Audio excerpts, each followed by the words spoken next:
I'm just gonna let this be the beginning of the video. It's just me being like, oh, fuck. Oh my God, falling out of my hair.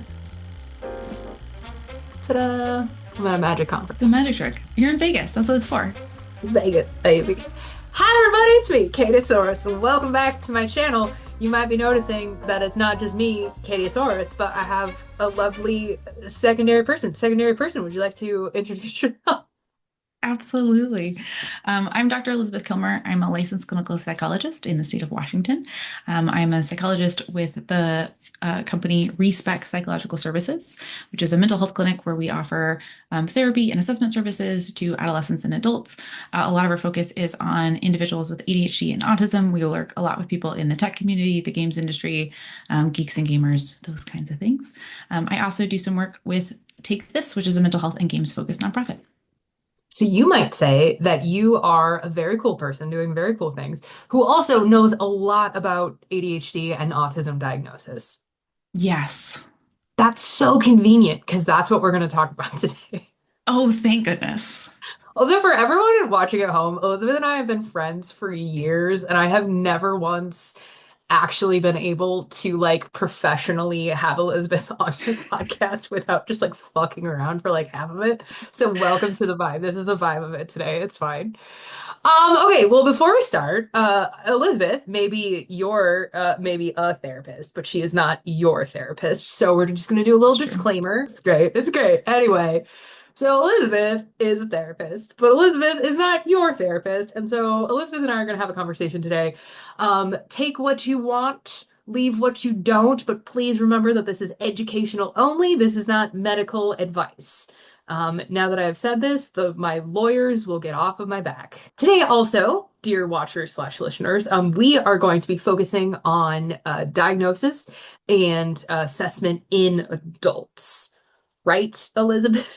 Yeah, so I think there's a lot of information that we can cover on diagnosis and assessment in children and younger adolescents, but where we tend to find the most kind of challenge in finding good information or finding good providers is adults or older adolescents, so like 16 and up, but honestly, like really like 18 and up, whose diagnoses around ADHD and autism were missed in childhood or adolescence for a myriad of reasons. So that leads us to an interesting question, which is why do so many people get missed in childhood?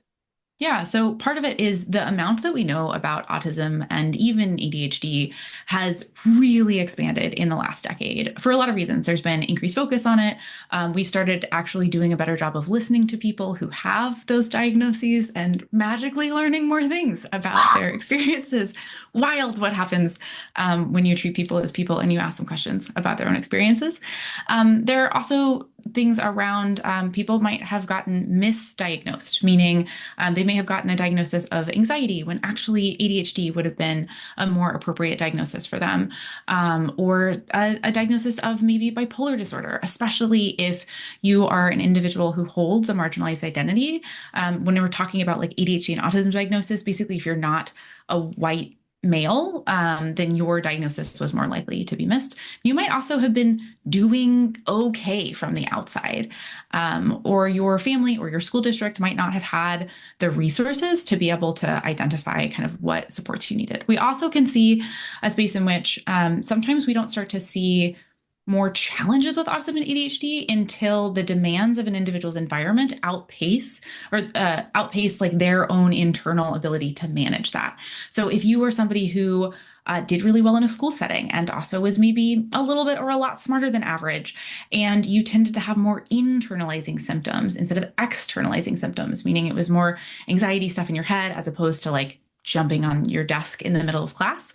If your symptoms were less annoying to other people, then you may have been less likely to get testing or receive that diagnosis. Well, and we see that a lot. Like there's a lot of folks who like leave high school and get to college, and that transition all of a sudden okay, now you have you're now like now you're getting that ADHD diagnosis Mhm. because your systems are falling apart. Which is a lot of the work that I do is about the systems. Like how do you build the systems to support yourself?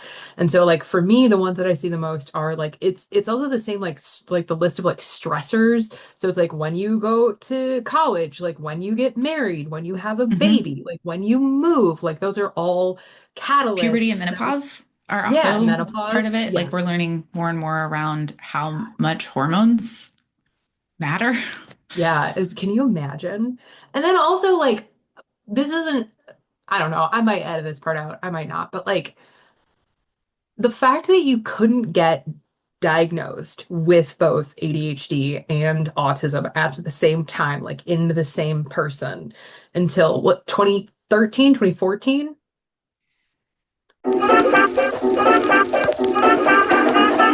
Yeah, we have this where ADHD and autism have so many overlapping pieces, and so it's understandable that people might want to go like, well, there's so much that overlaps, so we need to say that they're definitely distinct. But if there's so much that overlaps, maybe sometimes they're overlapping. Well, you assess people for your job. Mhm. Is it difficult for you, the assessor, in situations where the ADHD or the autism is more internal? Or like, can you talk about like just that, Yeah. like the process of diagnosis? When we're thinking about working with adolescents, part of the reason that I really like working with adults, aside from like there's plenty of people who work with kids, there's lots of stuff, is that oftentimes adults can tell me a little bit more about their internal experience. Now, that does not mean that when I'm working with someone, I expect them to know exactly what behaviors they're engaging with exact regularity and why they're engaging with those behaviors. Sometimes there is this kind of co-exploration when we're trying to understand, like, oh, never make careless mistakes because you check your work 3 times before you turn it in. Well, why are you checking your work 3 times before you turn it in? When did you start doing that? Why do you have a hard time disconnecting from or only checking your work twice, right? There are going to be times where we're going to have to dig in to better understand what's happening.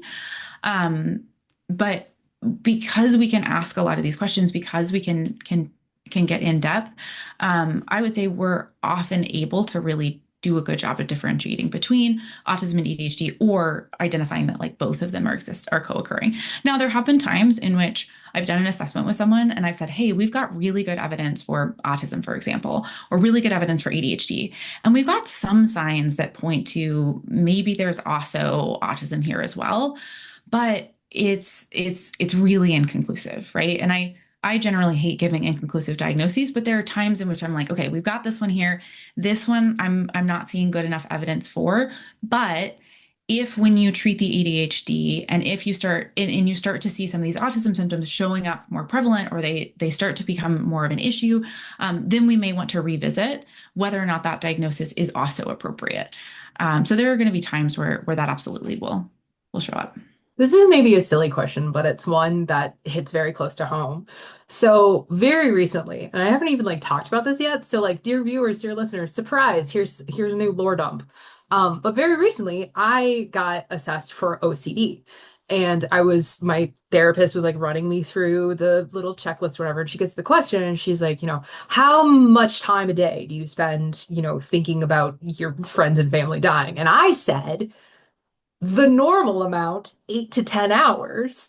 And she was like, oh no, that's not a normal amount. And I said, what do you mean? Surely everyone worries all the time about terrible things happening to their friends and family.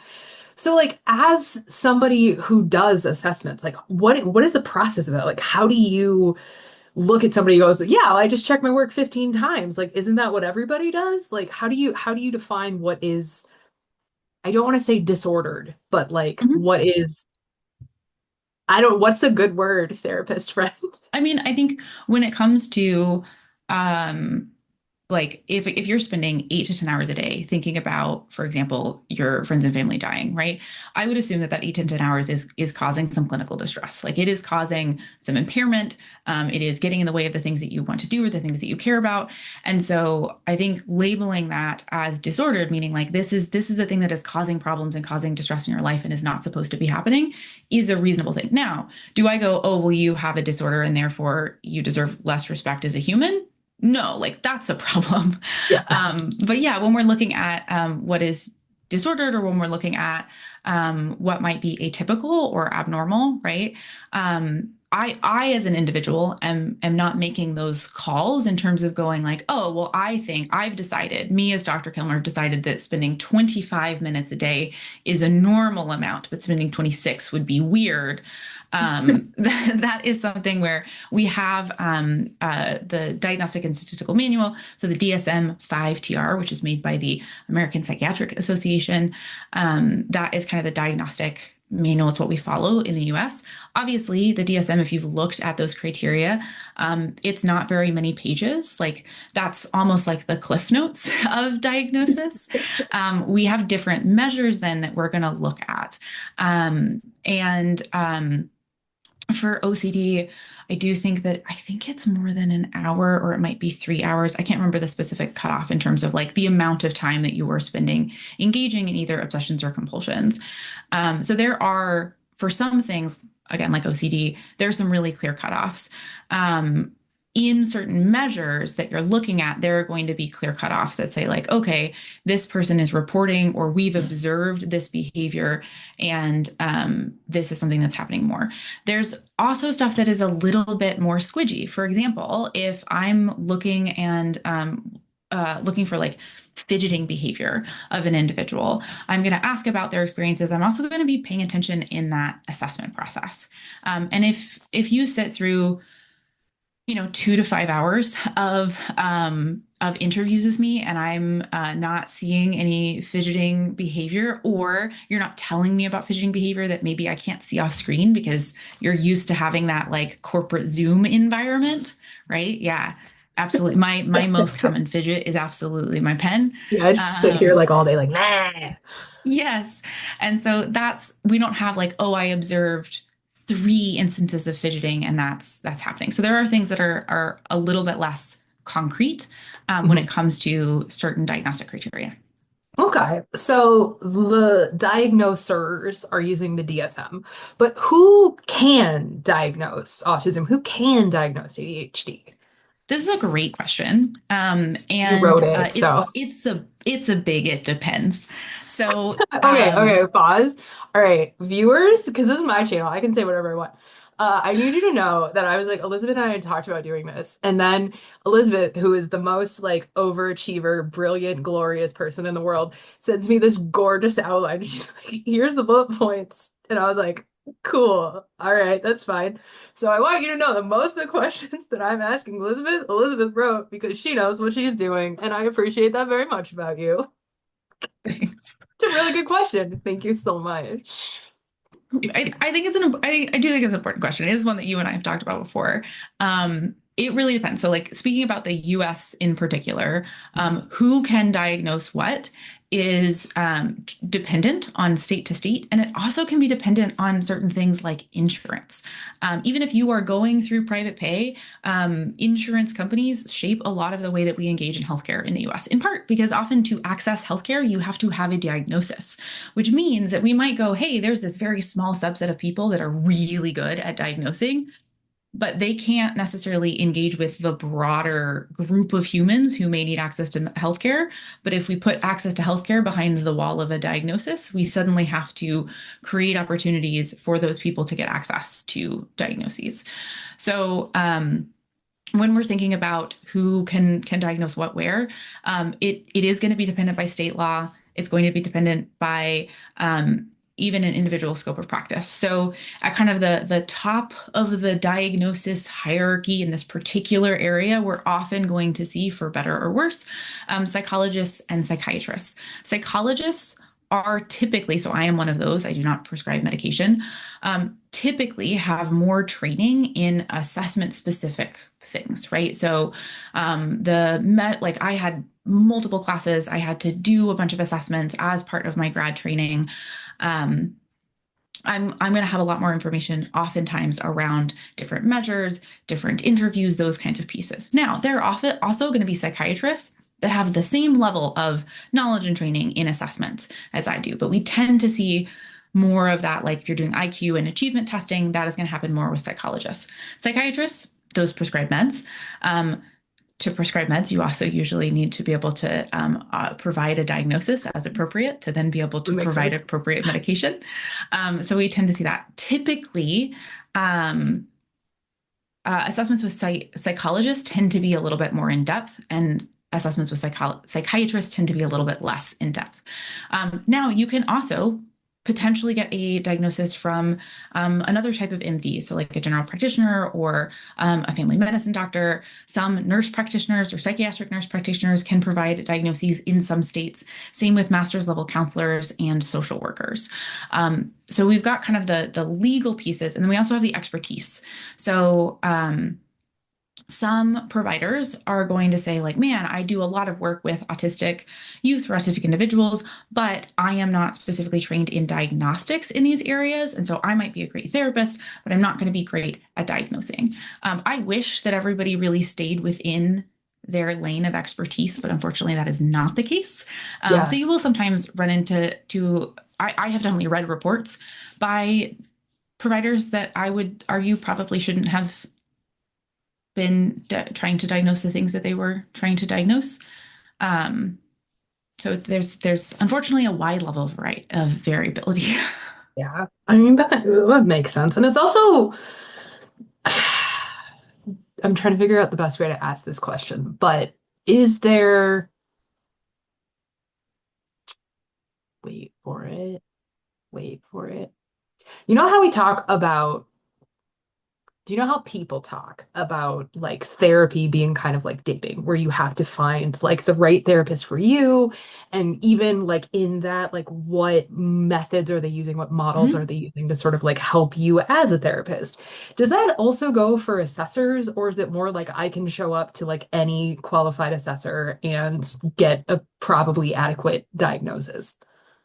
That's a great question. I would say you definitely can't show up to any qualified assessor and get an adequate diagnosis. For example, if you go to someone who is really skilled in assessing for ADHD, but they don't ever assess for autism, and you go, hey, I would like to look for ADHD and autism, um, I wouldn't necessarily trust that person to assess for autism, especially if you tend to be more high masking, if you tend to have lower support needs, if you have, made it to 25 or 30 or 45 without an autism diagnosis, especially if you've managed to like be married and have friends and hold on to a job for more than 2 years, Yeah. which you can be autistic and do all of those things, to be very Yeah. clear.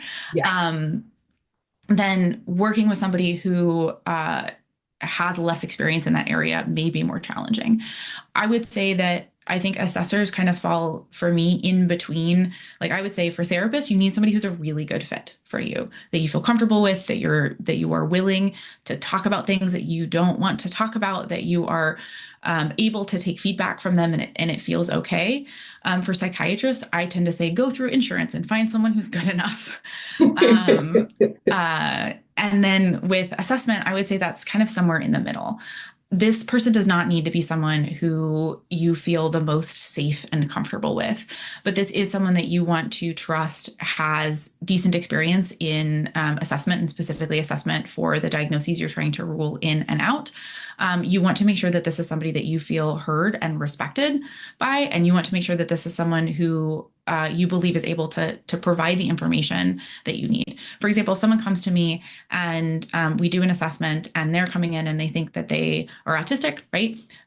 Oftentimes people are correct, but if they're not, I need to be able to make sure that through my words as well as my report, where they're able to understand why I do not think that diagnosis is the correct one. And I want them to still make sure that they feel like heard and respected through that process. If you feel dismissed or you feel confused or like you don't understand what's going on, then that provider, even if the diagnosis is accurate, may not be a particularly helpful one for you. A question that I get asked, like I'm not even joking, like hundreds of times a day is why should I get an ADHD diagnosis? Like, do I need one? Should I get one? What is your opinion? So, according to the bullet point outline that you wrote, you also included that question, which is why would I pursue an autism and or ADHD diagnosis? Tell me, Absolutely. Elizabeth Kilmer. Yeah, so I will say, like, both speaking from my own personal experience as someone with ADHD, I have had assessments done. I think having a piece of paper or lots of pieces of paper that kind of walked through some of the areas of strength as well as some of the areas of challenge I had was really validating. It made me feel less crazy. It made me feel less alone. It gave me some a clarity of understanding around like, oh, this is something that I struggle with more than average. And so this is a thing that I want to work on, or I want to provide accommodations around, or I want to cut myself a little bit of slack when I struggle, or I have a responsibility to make sure I set up my environment to make it more likely for me to succeed. So those are some pieces. When we're talking about adults, again, for kids, we're also talking about kind of school accommodations and those kinds of pieces. For a lot of adults I work with, for some of them, having a formal diagnosis which can support with access to accommodations under ADA can be really beneficial. A lot of the adults I work with can access a lot of those accommodations without any kind of formal diagnosis. And Yeah. so there are ways to get the support that you need without that. It can also be really helpful when it comes to treatment support, right? If you have OCD versus autism versus ADHD or all three of those, the way that you're going to want to engage in couples therapy, the way that you're going to want to engage in individual therapy is going to look a little bit different. The kinds of approaches that may be really helpful versus not as helpful can be different. Obviously, when it comes to medication, if you have ADHD, getting access to medication that may be beneficial can be incredibly life-changing and helpful. Why would somebody not want to get an ADHD? I think Um, they're often expensive. So I do only private pay because insurance companies are really bad for mental health providers. Obviously, you can submit what's called a super bill, and sometimes your insurance will pay for some of it, but they're a financial investment. Even if you are going through insurance, it's often an investment of kind of time and money. There's not a guarantee that you're going to get the results that you're expecting, which I think is valuable, but can be a deterrent for people. There also having that formal diagnosis can potentially open you up to different kinds of kind of more explicit or concrete discrimination. That could be in the workplace. That could also be around like immigration to certain countries. I am not a lawyer, so I can't really speak specifically to those pieces. There are also certain jobs or security requirements that may have specific restrictions around diagnosis. Oftentimes, some of the discriminatory areas are more around level of impairment than they are diagnosis themselves. But sometimes people will use a diagnosis as like a shortcut to assuming a level of impairment. yeah. Well, I mean, yeah. Well, I mean, I don't know about you, but I see that a lot. That like I got my ADHD diagnosis and now my boss thinks I'm incompetent, whereas like yesterday, like that kind of thing can happen. Yeah. So I think do do you think it's important to weigh your options before deciding if you want to get diagnosed or not? I think it's important for anybody when they're engaging in any kind of treatment to weigh their options. I will also say that if you get an assessment, especially if your assessment's not being paid for like by your job, you don't have to tell your boss that you have ADHD. I in most cases, generally speaking, I might talk to your boss more about like what you struggle with and what you're really good at, as opposed to ADHD. I know that we've talked about this a lot when we're talking about like playing D&D with other people in terms of like Yeah. diagnoses can be so valuable as shorthand, but they're only valuable as shorthand if you and the person you're using the shorthand with have the same definition for them. So if you Yeah. have this really broad and vast knowledge about what ADHD and autism mean and how that could show up at work or when you're playing games or whatever, then man, it's so much easier to be like, oh, I have ADHD, as opposed to say, oh, I struggle with these things, but I have strengths in these areas. But if you're Yeah. speaking to someone who thinks that like ADHD means that you're just the annoying class clown, or that you can't be reliable, or if you're autistic, that means that you don't have empathy, which is not true, or that you can't be a good manager, then using that shorthand of that diagnosis is actually going to impede communication. Something that feels important to acknowledge is that we are two white ladies sitting here talking about diagnosis and assessments, which are in themselves a privilege. And so I just want to touch very briefly on intersectional identities. If I am a person who is intersectional in some way or the other, do you recommend looking for providers who match those intersectionalities, who can speak to those? Like what are your recommendations in those capacities? I wish that I could say, hey, you should just go find a provider that looks like you or comes from a similar experience. The reality is, the higher you get in like echelons of education, the more white and male those areas get. Now, I do think it's important to find a provider that you are going to feel comfortable and safe with. I also recognize that we've been talking some about some of the potential risks or benefits of assessment. And if you are someone who is like a BIPOC individual, if you are someone who is like visibly or physically disabled, you may be less likely to get access to an accurate diagnosis, especially there's been a lot of research that have found that, like, for example, disruptive boys, if they are white, they tend to get like ADHD diagnoses. If they are Black, they tend to either not get a diagnosis and just get kind of labeled a troublemaker, or they tend to get like more personality or behavioral related diagnoses with the same kinds of behavior. So it's really important to recognize that like there is absolute like there is discrimination in our kind of medical and diagnostic system. Now, that does not mean that you cannot get access to a good diagnosis. That does not mean that you cannot find a provider that you are going to feel comfortable or safe with. But it is important when we're thinking about, especially considering like access to medication or access to assessment and diagnosis and privilege, that individuals who are white, individuals who are higher educated, and individuals who are wealthier are going to have easier access and less stigmatized access to support. Yeah. And speaking of that, thank you for the reminder. In the video description below, we're going to put all the resources that we talk about. We're going to put all the links, but I'm also going to link to a couple of like really good websites that are designed for intersectional folks to find each other, because there's a lot of like really cool stuff happening online. And if you don't know about it and you are one of those folks, like you deserve community too. And so I will link those down below. But follow-up question to that. I'm trying to figure out like a polite way of asking this question, but there might just not be. You can Good ask faith. the We're rude gonna one good and then I faith it. can. We're gonna good faith it. We're gonna assume good faith. But so sort of tangential to that, if you were a person who was, I don't want to say like diagnosed as a troublemaker, or like I see a lot about like women getting like BPD diagnoses Mhm. instead of like Yeah. ADHD.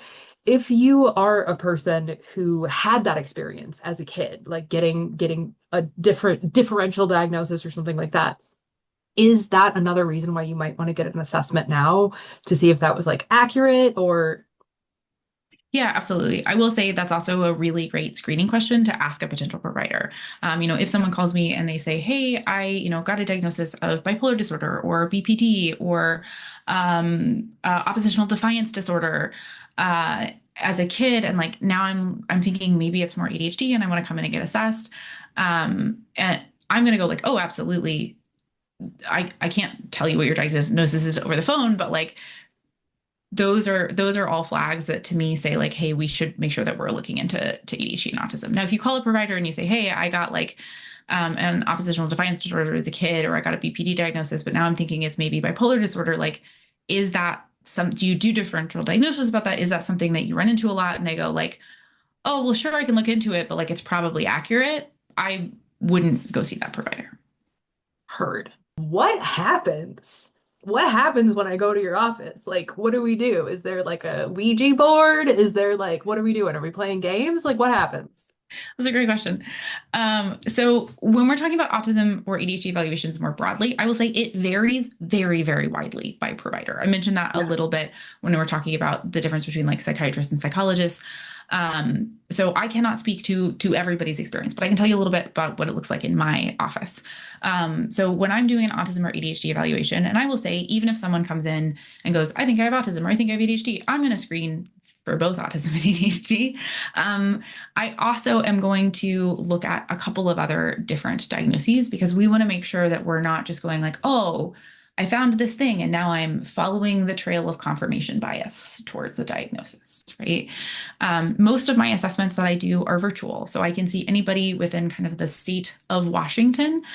If I am doing some kind of intelligence or IQ or academic achievement testing, some of those pieces do have to be done in person, but those aren't required for most autism or ADHD evaluations. Typically, if someone's coming in for an assessment with me, I'm going to be doing 3 to 5 hours of interviews with them. We usually break that up into a couple of different sessions. That's very They're going to polite of have you, honestly. it's a I want to make sure that people are able to fully engage. Also, you're going to walk away and then go, oh, I thought of 4 examples of that question that they asked. And so being able to kind of break it up into chunks, I find is useful. People will also spend about 1 to 3 hours doing some surveys on their own, some self-report measures that I will then review. And then I usually spend about 30 minutes to an hour on a collateral interview. So this could be a parent, this could be a spouse, this could be a good friend. It's ideal if it's somebody who was an adult while you were a child and they're able to reflect on that, but that's not always feasible for everyone. So that's okay. Okay, talk to me a little bit more about this because I know that from a lot of the people that I hear about, people get mad about this one. They get upset about, I'm a whole adult and I have done all of this research and I have searched my soul and I think I have ADHD or autism or both. Mhm. Why do you need to talk to my mom? Like, why do you need to talk to my partner or whatever? Like, how does that support the process? Yeah. So you are a whole ass adult. Absolutely. Right. And you probably do have a whole lot of good insight. And no human, this is not about like whether or not you have ADHD or autism or whatever. No human is going to be able to like fully understand themselves and also how they present to other people. Right. So we are ideally in healthy relationships, we are constantly getting feedback from other people. We're getting different kind of perspectives and areas of observation. So having that collateral provides an additional perspective. Now, when it comes to autism and ADHD, these are considered neurodevelopmental disorders, which means you got them forever, right? Like you were born with them, they are going to continue happening. And if you made it to adulthood, especially if you had that, like job and kids and spouse and friends, good job. You have managed to exist in this neurotypical world for long enough. You've probably developed a whole lot of masking and coping strategies. When you are a child, you don't yet know what the world is like. And so we sometimes are able to identify or see some clues around experiences or symptoms that may be really highly correlated or even part of the diagnostic criteria of autism and ADHD. I don't care how good your memory is. You're not going to remember with great accuracy some of what was going on in your life between the ages of like 0 and 6. And Yeah. so, again, there are absolutely assessments that I've done where we were not able to get collateral that had information about early childhood. That was not feasible for whatever reason. But it can be really, really beneficial, especially again, if you are high masking, if you are high achieving, because younger kids aren't engaging in the same level of masking and coping strategies. So we're sometimes able to see some of the challenges or experiences earlier in life. I can speak a little bit more to what's happening in those assessments with me. Oh, yeah, So yeah, yeah, go for it. we do that collateral interview. That's kind of the broad piece, those broad pieces. When I'm engaging in those interviews, I'm doing like a clinical interview where I'm asking you about your experiences. I'm asking about history, medical history, substance use, risky behavior, all those things. I also am going to engage in a couple of what's called semi-structured interviews. A semi-structured interview means that I'm allowed to ask follow-up questions, but there's also a set of questions I need to ask. And I make sure that I do these.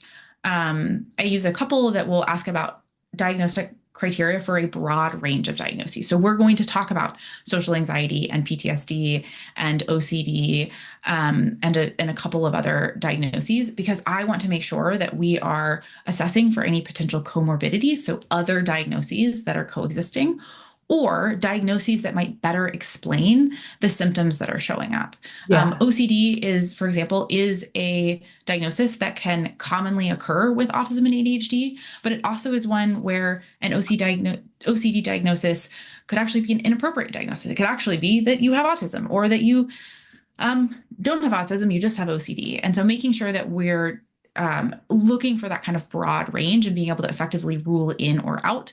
It can also be helpful if you then are going to other providers and those other providers are like, well, maybe you just have bipolar disorder. That Yeah. report is able to say like, no, we looked for that. It's not that.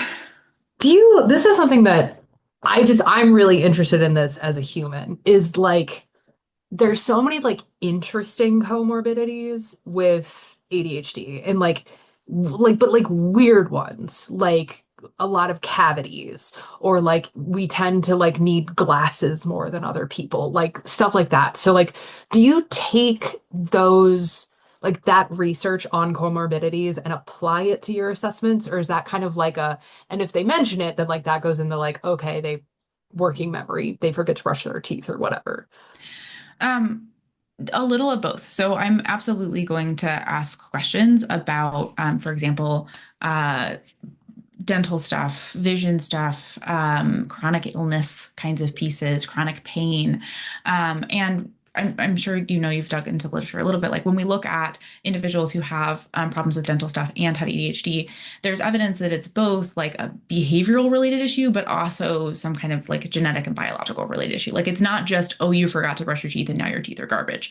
Um, and so I think it's important to be mindful of both of those things. I'm not going to assume that just because someone has a lot of cavities that they're absolutely bad at brushing their teeth, but that may be part of what's showing up.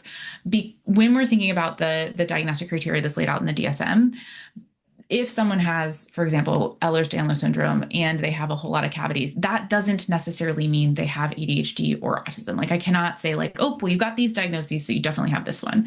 But it is something where I am going to be really mindful. For me, it's a flag to say like, oh, I want to make sure that I'm checking in appropriately across these other diagnoses that I know commonly show up in these areas. Yeah, it's like the woman with like depression and ADHD, and like PMDD shows up and you're like, Yes. what hormones impact your ADHD? Yeah. Who knew? Who knew? So is there anything in particular that I should bring with me to an evaluation? If you have previous evaluations, bring those. If you have school records or report cards that you think may be useful, absolutely you can bring those. The I was at home over the pile, like, holidays. Kate is a joy to have in class, but she really needs to stop speaking out of turn. Like, Kate would be so wonderful if she would just apply herself, like just the piles of those that my mom has at her house. I went home and I found some of those over Christmas and I was like, what? How did we I was like, how, not? like every time I go home, I like look through them because it just makes me giggle, and I'm just like, it's fine. Anyway, sorry, you were Absolutely. talking. So those are great. Again, plenty of people are not going to have this. Most of the assessments I do, people are not showing up with school records. You can absolutely get an assessment without those. Um, So also information about why you're getting this assessment. I find that a lot of people who come in for assessments have, spent a lot of time on TikTok or YouTube or have read books or have looked into things, but they don't necessarily want to tell me what they've found or why. There's this hesitancy. I think in part because we've got this idea that like I am doctor in white coat and I tell you what your experience is. You don't tell me what your experience is, which Yeah, is a problem. yeah. And it is absolutely like TikTok and YouTube are not always going to have accurate information. For sure. There are Yes, this is problems there. true. We know. But there is also amazingly accurate and helpful information that you can find on social media that might help you go, oh, maybe this is a thing I should look into. And understanding what that thought process is really helpful. If you tell me that one of the reasons you think you have ADHD or autism is, and then you fill in the blank of something that is absolutely incorrect and wildly wrong, I will absolutely tell you that that particular thing is not associated with ADHD or autism because I don't want you running off with that myth for the rest of your life. But I'm not going to then go, so you definitely don't have it. And like, how could you have believed something so silly, right? There are plenty of times where I have seen content online and gone, man, that's really convincing. And then I've gone and looked it up and gone, and it was incorrect. Yeah. So I would really encourage you to, if you were in an assessment and you're like, oh, I think I have ADHD because of these reasons, share that with the person who's doing your assessment. Something that I think is really interesting as somebody who talks about like ADHD online is like one, I try so hard to make sure that like my content is accurate. And even like I've been like reposting stuff lately and there's been a couple where like new studies have come out. I'm like, that's actually not super accurate anymore. And so like I've pulled those, like that kind of thing. But like there's like a weird stigma. There's a weird stigma about TikTok because all of these like journalisty people were like, oh, the ADHD is fashionable on TikTok now. And so there's like a weird, I just said there's a weird stigma like 5 times, but like there is. And so do you have any advice about like for the person who might be like a little anxious bringing like the TikTok video to their doctor or like a good way to talk about it without necessarily delving into like I went on TikTok and I watched a Mhm. video. I want to say that if your doctor just immediately dismisses TikTok out of hand, then maybe they're not very good. But that's not true, Yeah. unfortunately. I think we're getting better as a field, and I know a couple of providers who would not just like actively laugh in anybody's face, but are going to be much more suspicious and dismissive of like Yeah. TikTok or Instagram related content. And so it is fair, right? Like one option is to find a couple of other sources that have the same kind of information that might be more legitimized. There's a couple of books and other sources I can recommend. And then just see if it says the same thing and then be like, it came from this thing. If you want to do Yeah. that level of From this work, book, this super right? educational Or book. you don't have to say where you heard it from. You can say like, hey, I was learning more about ADHD or autism, and like these were, I'm not sure if all of this is accurate, but these were a couple of the things that came up that made me think that maybe this was a diagnosis I should look into. Well, speaking of providers who like dismiss TikTok out of hand, how do you, we talked about this a little bit earlier, but like how do you know if a provider is going to be a good fit for you? One of the things I would look at is this provider like do they do autism and ADHD assessments with adults, right? Is that a thing that they are saying that they can do, or are they just saying like they provide general assessments? Are they mostly doing forensic assessments? That's probably not what you need unless you are in the legal system or involved in a really nasty divorce with child custody, right? So looking at just like are they providing these kinds of things? Also, what do you get out of that? So I will talk about like diagnoses. Also, any assessment that you're doing with me, you're usually getting like an 8 to 10 page single spaced report. That's a lot of information. If you are somebody who really wants that concrete information, that may be a great fit for you. If you are like, I think I'm pretty clear cut. I don't want to spend a lot of money. I just want someone to tell me what's going on. You might want to go through insurance. You might not get a report from that person, but that might be an okay fit for you. There's not really like we can talk about like the kind of like intensity and specificity and kind of quality of assessments. But you may not need the most detailed and diligent assessment process if you're trying to figure out like if you're like this is very clear and I got diagnosed with ADHD as a kid and I need to get re-diagnosed so I can get access to medication. Like I would say probably go straight to a psychiatrist. Yeah. If you're saying like, man, it feels like when I've talked to providers before, people really haven't understood me or I've been really dismissed, then having something that's much more in depth may be more important for you. I go to get an assessment. And the nice doctor who I talk to looks and says, okay, like you have 2 master's degrees and you have your life together. I don't think that you have ADHD, because people with ADHD can't go to college and they can't be good and smart at things, which is a thing that happens like It a is lot. it is a thing that happens. Uh, what do I do? What do I do about that? I would absolutely, at that point, I would seek a second opinion. And I would also share your concerns with the provide like the new provider that you find. Because that absolutely is a problem. Like it's 2025. Like we should not have this myth that like autistic people can't be in relationships or can't be managers or that ADHD people aren't smart or can't make it through school. Like I have a PhD. I was not on medication through any of that process. Um, Woo! like it's sometimes right, like school can be a terrible fit for people with ADHD, but it also can be awesome, right? Like you got 16 weeks to work really hard and burn yourself out, and then some built-in recovery time. I want to go So back. I keep wanting I to go it back, would and I'm like, no, you don't need, no, it's fine. I do Uh, joke that if somebody wanted to just like pay for me to go to school, yeah, I would be so excited to go to law school. I would, yeah, if you let us know in the comments if you want to be our patron and just like pay for us to get degrees and we'll just talk about it. Just keep going. Let's sign up for my newsletter and let me know if you're interested. Sorry, I should have asked this one first, but I also just realized I can fix it in editing. Like I You can keep fix it in forgetting that editing. I have the power to edit this The joy of conversation. post. So I'm just like post it live. Um, so an interesting, like I know I also talked about this earlier, but like an interesting thing that happened to me was that after my ADHD diagnosis, that was when we started looking at stuff like autism and OCD and like the depression and the anxiety started. I was like, oh, I don't actually have anxiety as much as I think I have these like obsessive compulsive thoughts. So like what do I do if I go in for my ADHD diagnosis and I get the OCD diagnosis or I get the, anxiety? Like what do I do if it's different than what I was expecting? Did I fail? Did I fail my assessment?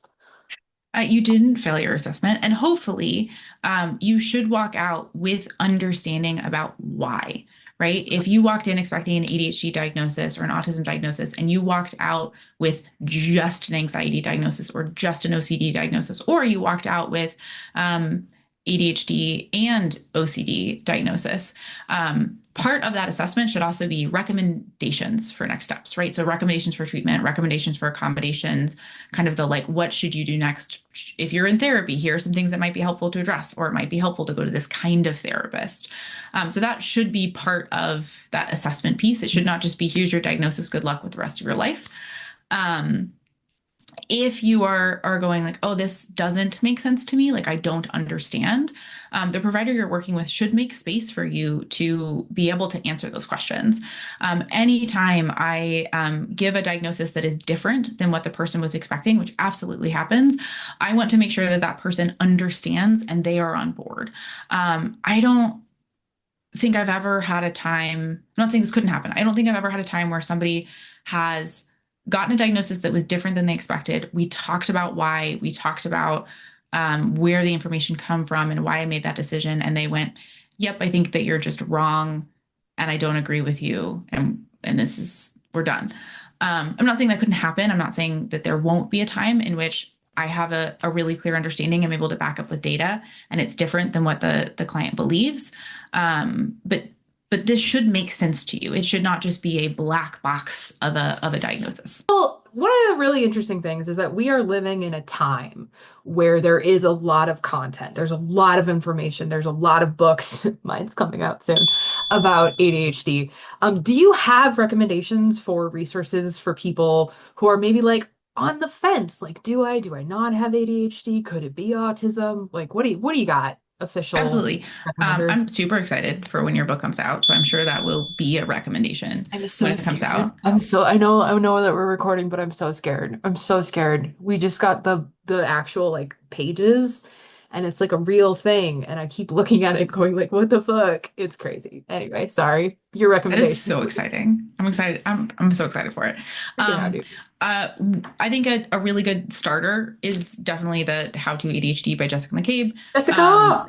I will say if you listen to it on audiobook, you do have to like turn it up to like 1.25 or 1.5 so that it sounds like her normal speaking cadence, because I think they made her slow down for the audiobook I version. wonder if they're gonna do that for us. I bet Maybe they they do. can just, it feels like There's a thing nothing. they should be able to do in post, but Yeah. I'm not an audio That's person. okay, But I cool. think this is a really great, easy, accessible overview. Kate, I think your podcast, both of them are great as well. But if you're like, I want just like a book, I want to be able to flip through some stuff, this is a great one. For autism, I find that there are fewer like content creators who are talking about autism than there are ADHD, which like makes sense when we think about different diagnostic profiles between ADHD and autism. But this is a book that I really, really love. It's called Is This Autism? Every time I look at it, I just think of the meme of the guy with the butterfly. The butterfly. Um, just every time. I will say this is really helpful just if you're thinking about looking through this. I will also say I have a couple of clients that came in for ADHD diagnoses and got surprise autism diagnoses. And this has been something I've recommended, or we've even like kind of book clubbed in therapy. So like, each week we talk about a different chapter. This also is great because it is focused more on a lot of like less common presentations of autism, or sometimes what we've heard referred to maybe as like the female presentation of autism, which is not really a thing, but there are certain tendencies or practices we tend to see more in women than men. And so this can be really great if you're sitting there and you're like, well, I'm not like the Sheldon Cooper Rain Man like meme. It's something different. So I think this can be really helpful, and is pretty accessible. There's also a second one that's more specifically for clinicians around diagnosing, but you don't have to be a clinician. They put for clinicians and everyone else. Yes. Those would be my two kind of key. I want some concentrated information to learn some more. Hey, Dr. Elizabeth Kilmer, thanks so much for being here. I appreciate you, and I'm glad that you're my friend in real Thanks for life. having me. I'm so glad that we're friends in real life. You're just so great, and I enjoy you immensely. Do you have any final thoughts, any words of advice, any words of wisdom, any words of truth for Fruit Snack Nation? I think I would say if you are thinking about getting an assessment and it is something that you can like afford and have access to, it can be really valuable and really validating. And if it is something that you are worried about for discrimination reasons or financial reasons, there is so much value in just learning more about the condition that you think that might be appropriate for you. You can still go, oh, I think this accommodation would be helpful for me, or I think that this particular therapy would be helpful for me, or I think that this particular approach would be helpful. There's no like problem with using accommodations or supports that you yourself find beneficial. Oftentimes when I'm giving trainings about, autism and ADHD in the workplace, for example, people are looking at this list of accommodations and going, wow, those could also all be valuable for me, which is true. So there's no harm in kind of looking into that a little bit more. The University of Washington has some really great resources talking about how kind of self-diagnosis can be absolutely valid, especially in a world in which it is harder for people to get access to some of the diagnostic support that they need. Hey everybody, it's Kate from the future. I just want to let you know that the last little bit of this chat that Elizabeth and I had like weird audio issues, so I just cut it off now. But thank you so much to Dr. Elizabeth Kilmer for number one, being my friend. I love you. You are an incredible person. But number two, thank you for sharing your expertise here on channel Catieosaurus. Before I leave you, a few housekeeping notes. One, my book, which exists. It doesn't actually exist yet. This is like a copy that they sent me to edit, but it is available for pre-order. So if you would like to pre-order your book, you can do that. You can do it on Amazon, you can do it on bookshop.org, support those indies, wherever you feel comfortable spending your custom, you can pre-order this. Number two, if you want to hear me talk more about ADHD and how it impacts relationships and sex and intimacy, I beg you, I plead you, I implore you to please go check out Sorry I Missed This over on understood.org. My podcast is part of a network of podcasts by and for women with ADHD, and I'm so proud to be working with Understood, and it's also paying my rent, so if you go listen, it would help me out a little bit. What's the third thing? Bubs, what's the third thing? Number three, please go sign up for my newsletter. You can go to catieosaurus.com and sign up over there. My goal is to send out a newsletter once or twice a month to let you know what is going on with me and all of the different places I'm going to be, especially as we get into book tour season and all of that kind of stuff. And maybe there's going to be like a show that goes with the book tour. I don't know. I don't want to like overcommit and underdeliver because I've had a problem with that in the past. But I'm really excited for what's coming up in the next few months, and I would love for you to be able to keep up to date. So that, I think, is all of the news. Thank you one more time to my guest, Elizabeth Kilmer. Thank you so much for being here. And yeah, bye. I don't know. Goodbye. Here's some outtakes. Goodbye. I didn't think you looked like a villain. I thought it looked like studio lighting. It was like, I feel like I'm being like I opened the Ark of the Covenant just like a little bit. You know what I mean? No, pause. I just need you to know about my dinosaur Band-Aid. Flowers on mine. That's pretty good. Are yours wellies? Yes. We'll never use another brand of Band-Aid. They're the best. The superior of Band-Aids. This is bringing me back to my community theater days.